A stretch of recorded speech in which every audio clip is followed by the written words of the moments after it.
సామెతల గ్రంథం 20వ అధ్యాయము.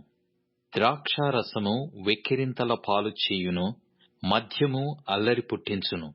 దాని వశమైన వారందరూ జ్ఞానము లేనివారు. రాజు వలని భయము సింహ గర్జన వంటిది. రాజునకు క్రోధము పుట్టించువారు తమకు ప్రాణమోసము తెచ్చుకొందురు. కలహమునకు దూరముగా నుండుట నరులకు ఘనత. మూర్ఖుడైన ప్రతివాడును పోరునే కోరును. విత్తులు వేయు కాలమున సోమరి దున్నడు. కోతకాలమున పంటను గూర్చి వాడు విచారించినప్పుడు వానికేమీ లేకపోవును. నరుని హృదయములోని ఆలోచన లోతు నీళ్ల వంటిది. వివేకము గలవాడు దానిని పైకి చేదుకొనును. దయచూపు వానిని కలిసికొనుట అనేకులకు తటస్థించును. నమ్ముకొనదగిన వాడు ఎవరికి కనబడును? యథార్థవర్తనుడగు నీతిమంతుని పిల్లలు వాని తదనంతరము ధన్యులగుదురు. న్యాయసింహాసనాసీనుడైన రాజు తన కనులతో చెడుతనమంతయు చెదరగొట్టును.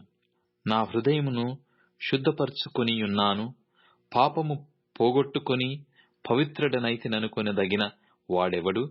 వేరువేరు తూనికెరాళ్ళు, వేరువేరు కుంచెములు, ఈ రెండును యెహోవాకు హేయములు. బాలుడు సహితము తన నడవడి శుద్ధమైనదో కాదో, యథార్థమైనదో కాదో తన చేష్టల వలన తెలియజేయును. వినగల చెవి, చూడగల కన్ను, ఈ రెండును యెహోవా కలగజేసినవే. లేమికి భయపడి నిద్రయందు ఆసక్తి విడువుము. నీవు మేల్కొని ఉండిన ఎడల ఆహారము తిని తృప్తి పొందుదువు. కొనువాడు జబ్బుది జబ్బుది అనును, అవతలికి వెళ్లి దాని మెచ్చుకొనును. బంగారును విస్తారమైన ముత్యములను కలవు. తెలివి నుచ్చరించు పెదవులు అమూల్యమైన సొత్తు. అన్యుని కొరకు పూటబడిన వాని వస్త్రమును పుచ్చుకొనుము, పరుల కొరకు వానిని కుదువపెట్టించుము. మోసము చేసి తెచ్చుకొన్న ఆహారము మనుష్యులకు బహు ఇంపుగా ఉండును. పిమ్మట వాని నోరు మంటితో నింపబడును. ఉద్దేశములు ఆలోచన చేత స్థిరపరచబడును. వివేకము గల నాయకుడవై యుద్ధము చేయుము. కొండెగాడై తిరుగులాడువాడు పరులగుట్టు బయటపెట్టును. కావున వదరుబోతుల జోలికి పోకుము. తన తండ్రినైనను తల్లినైనను దూషించు వాని దీపము కారు చీకటిలో ఆరిపోవును. మొదట బహు త్వరితముగా దొరికిన స్వాస్థ్యము తుదకు దీవెన నొందకపోవును. కీడుకు ప్రతికూడు చేసేదననుకొనవద్దు.